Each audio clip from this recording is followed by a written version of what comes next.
सीतारामचंद्राभ्यां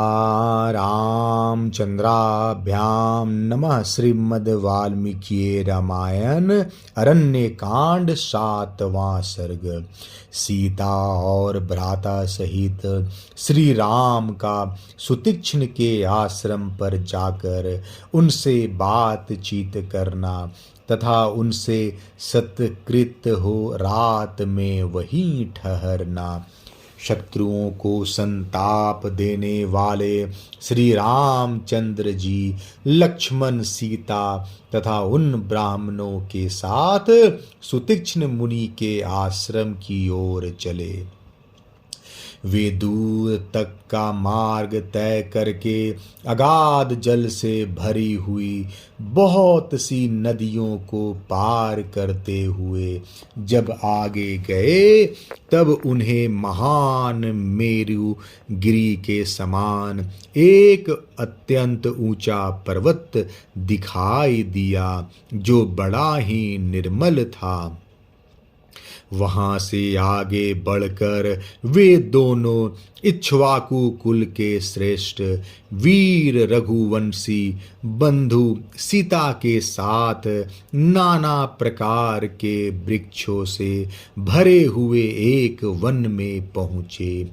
उस घोर वन में प्रविष्ट हो श्री रघुनाथ जी एकांत स्थान में एक आश्रम देखा जहाँ के वृक्ष प्रचुर फल फूलों से लदे हुए थे।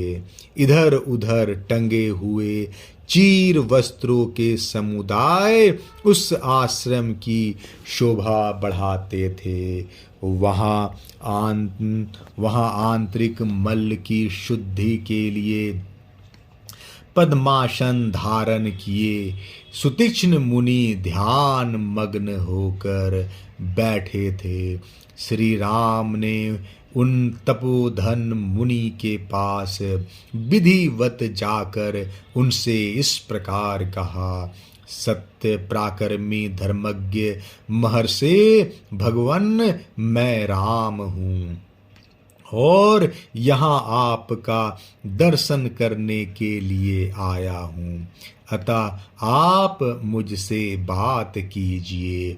धर्मात्माओं में श्रेष्ठ भगवान श्री राम का दर्शन करके धीर महर्षि सुतीक्ष्ण ने अपनी दोनों भुजाओं से उनका आलिंगन किया और इस प्रकार कहा।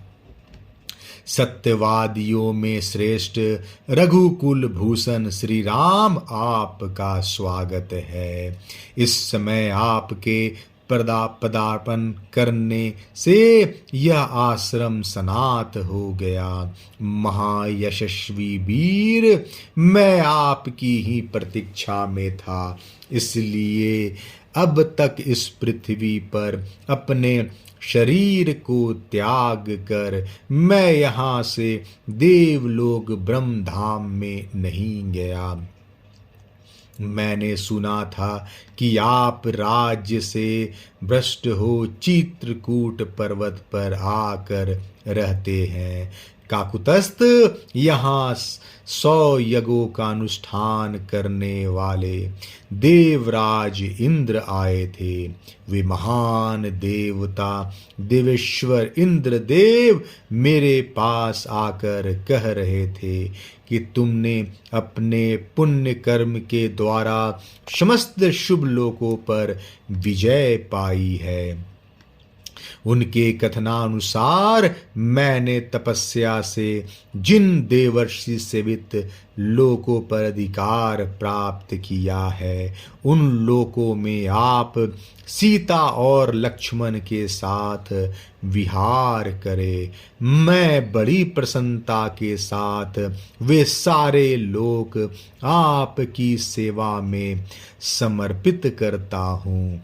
जैसे इंद्र ब्रह्मा जी से बात करते हैं, उसी प्रकार मनस्वी श्री राम ने उन उग्र तपस्या वाले तेजस्वी एवं सत्यवादी ब्रह्मर्षि महर्षि को इस प्रकार उत्तर दिया।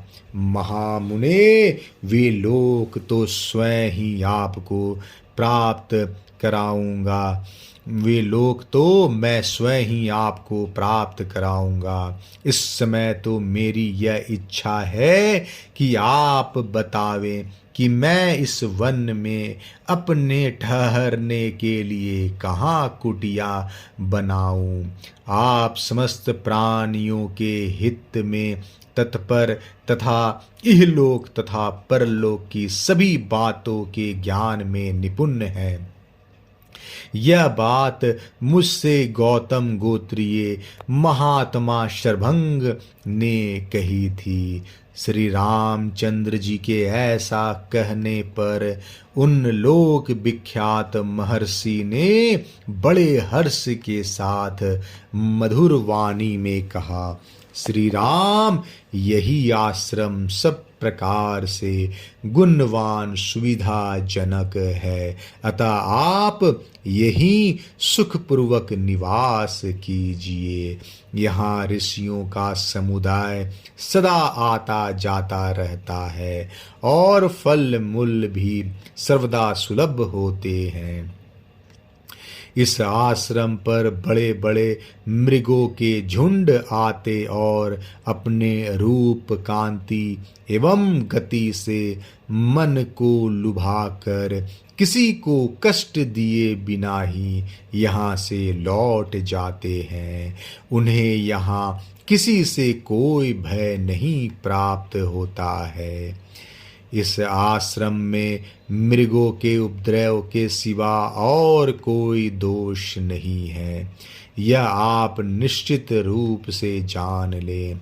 महर्षि का यह वचन सुनकर लक्ष्मण के बड़े भाई धीर वीर भगवान श्री राम ने हाथ में धनुष्य बाण लेकर कहा, महाभाग, यहाँ आए हुए उन उपद्रवकारी मृग समूह को यदि मैं झुकी हुई गांठ और तीखी धार वाले बाण से मार डालूं तो इसमें आपका अपमान होगा। यदि ऐसा हुआ तो इससे बढ़कर कष्ट की बात मेरे लिए और क्या हो सकती है। इसलिए मैं इन आश्रम में अधिक समय नहीं निवास करना चाहता। मुनि से ऐसा कहकर मौन हो श्री रामचंद्र जी संध्या उपासना करने चले गए। सायंकाल की संध्योपासना करके श्री राम ने सीता और लक्ष्मण के साथ सुतीक्ष्ण मुनि के उस रमणीय आश्रम में निवास किया। संध्या के समय बीतने पर रात हुई देख महात्मा सुतीक्ष्ण ने स्वयं ही तपस्वी जनों के सेवन करने योग शुभ अन्न ले आकर उन दोनों पुरुष शिरोमणि बंधुओं को बड़े सत्कार के साथ अर्पित किया। अरण्य कांड 7वां सर्ग समाप्त। जय श्री राम।